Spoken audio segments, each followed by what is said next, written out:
Hello friends, मैं हूं अजीज। आप देख रहे हैं मूवी स्टॉक चैनल, जिस पर आज मैं बात करने वाला हूं एमसीयू में चल रही, वो कहते हैं ना, काफी ज्यादा गड़बड़ी या फिर कहूं कई सारे चेंज प्लान्स की, जिसमें आपको ये बात पता चल ही गई होगी कि अवेंजर्स कैंग डायनेस्टी को लेकर के सिचुएशन किस तरीके से एमसीयू के यूनिवर्स में बदल रही है। और अगर रीजन की बात की जाए तो ऑब्वियसली जोनाथन मेजर की सिचुएशन, जिसमें हाँ मैं ये बात तो दावे के साथ कह सकता हूँ कि उनकी परफॉर्मेंस ने बिल्कुल भी डिसअपॉइंट नहीं किया है। चाहे बात क्वांटममेनिया फिल्म की क्यों ना हो, जिसमें उनकी परफॉर्मेंस लाजवाब थी, लेकिन उस कैरेक्टर को लेकर लिया गया डिसीजन बिल्कुल भी नहीं, जो कि यहाँ फिर से आप कह सकते हो कि मार्वल्स के राइटर और उनके पूरे जितने भी डिपार्टमेंट उस फिल्म में लगे हुए थे उन पर फोड़ना चाहिए, क्योंकि गलती उन्हीं की थी, जिन्हें आप कह सकते हो कि ये आइडिया बिल्कुल भी नहीं होगा कि कैंग द कॉन्करर का कैरेक्टर कॉमिक बुक में कितना ओपी है, जिसे फिर से कहूंगा इस फिल्म में एंटमैन की मदद से मरवा दिया गया था। लेकिन उससे हटकर जोनाथन मेजर इस रोल में बहुत ही ज्यादा शानदार है, ये बात आपको भूलनी नहीं चाहिए। लेकिन अभी के लिए तो एमसीयू फैंस भी खुद इस पूरे यूनिवर्स को बिल्कुल भी उतनी अच्छी तरीके से सपोर्ट नहीं कर रहे, खास करके फेज 5 में शुरू हुई सारी की सारी चीजों को देखकर, जिसमें कभी कभी फैंस के लिए सर्विस के हिसाब से बार काफी ज्यादा ऊपर जाता है तो कभी कभी इतना ज्यादा नीचे आ जाता है, जिसका लेटेस्ट एग्जांपल है दी मार्वल्स जैसी फिल्म। लेकिन हाँ, बड़ी उम्मीदों में लोकी का सीजन 2 भी आता है, जिसमें ही हू रिमेन्स की परफॉर्मेंस को ही देख करके केविन फेगी ने अपने पूरे एमसीयू के आने वाले फेज पर फिर से फोकस करते हुए ये डिसाइड कर लिया था कि वो इस मल्टीवर्स की सागा में डॉक्टर डूम को नहीं बल्कि कैंग को जगह दे करके पहले उसके स्टोरी आर्क को कंप्लीट करेंगे। क्योंकि मैं फिर से कहूंगा कि उनकी परफॉर्मेंस खुद केविन फेगी को भी इतनी ज्यादा पसंद आई थी कि वो इस एक्टर से बिल्कुल भी पीछे नहीं हटना चाहते थे। लेकिन अब उनकी सिचुएशन को लेकर के फिलहाल तो जो ये अपडेट सबसे पहले निकल कर आई थी, तो उसका पूरा का पूरा क्रेडिट अगर किसे दिया जाएगा तो वो जोना रॉबिन्सन है, जिन्होंने हाँ एमसीयू के यूनिवर्स में राइज ऑफ मार्वल स्टूडियो की बुक भी लिखी है। वो कह सकते हो कि कई सारे एमसीयू के इनसाइड सोर्स राइटर्स इन सारी के सारे लोगों से उनका एक्सपीरियंस लेकर के, क्योंकि उन्हीं के इस एक्सपीरियंस पर चलते जोना को ऐसा लगता है कि मार्वल ने कैंग की कहानी से खुद को पूरी तरीके से अलग कर लिया है। यानी जो सिचुएशन हमने लोकी के सीजन 2 के एंड में देखी है, तो उससे आप खुद की ये थियरी बना सकते हो कि टीवीए ने कैंग के सारे वेरिएंट्स का खात्मा करने का खुद ही डिसीजन ले लिया है और वो लोग इस काम में बहुत ही ज्यादा अच्छे हैं। जी हाँ, अभी के लिए तो आप इसी ही बात को फिलहाल तो अपनी दिमाग में डाल लो तो ज्यादा ठीक रहेगा, क्योंकि उनकी इस अपडेट के बाद खुद डेडलाइन वालों की तरफ से भी उनके सोर्सेस ने उन्हें ये बात बताई है कि कैंग की स्टोरी लाइन फिलहाल तो एमसीयू में आगे नहीं बढ़ रही। और उसके बाद जोना की दूसरी अपडेट की बात की जाए तो उसी फिल्म की कहानी को लिखने की जो जिम्मेदारी जेफ लवनेस को दी गई थी, वो उनसे छीन ली गई है। या फिर कहूँ फिर से वही बात के कैंग की स्टोरी लाइन पर फिलहाल तो एमसीयू बिल्कुल भी इंटरेस्टेड नहीं है, इसलिए वो अब एमसीयू में इस कहानी या फिर हो सकता है कि बाकी दूसरे प्रोजेक्ट्स को भी ना लिखे, जो कि हाँ मैं दिल से चाहूंगा कि उनसे ये चीजें पहले ही छीन ली जाए, जो कि मुझे लगता है कि अब जाकर हो रही है। लेकिन इन सब में जो एक बड़ा झटका है वो इस फिल्म के साथ जुड़े हुए डायरेक्टर का है, यानी कि मैं बात शैंग-ची and the legend of the ten ring film के डायरेक्टर डस्टन डैनियल की बात कर रहा हूँ, जो सिर्फ डेडलाइन वालों की रिपोर्ट के अकॉर्डिंग इसी प्रोजेक्ट से हटाए गए हैं, क्योंकि उन पर ऑलरेडी प्रेशर वंडरमैन जैसी सीरीज बनाने का भी है और साथ ही साथ शैंग-ची फिल्म का सीक्वल भी। ऐसे में खुद मार्वल को भी नहीं लगता कि वो इतनी बड़ी रिस्पॉन्सिबिलिटी लेते हुए एक कैंग डायनेस्टी जैसी फिल्म को आगे बढ़ा सकते हैं, जिससे कि अब यही डाउट निकल कर आता है कि कैंग के यूनिवर्स में अगर खुद एवेंजर्स कैंग डायनेस्टी जैसी फिल्म ही नहीं रहेगी, जो कि इतनी सारी कैंसिलेशन और कुछ अपडेट के अकॉर्डिंग नहीं हो रही, तो फिर क्वेश्चन तो रेस होता ही है। हाँ, इसी बात को लेकर के कि क्या सच में कैंग की सिचुएशन एमसीयू के यूनिवर्स में मूव ऑन कर चुकी है।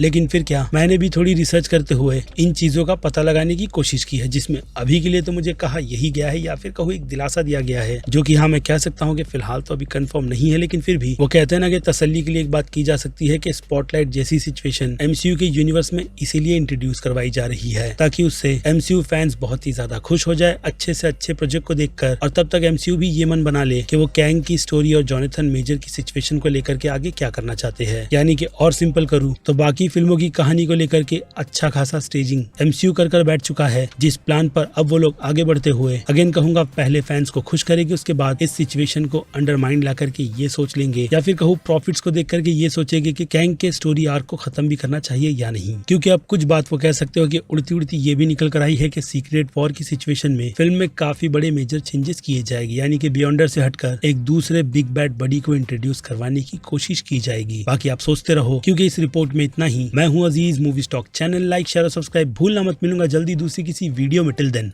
बाय।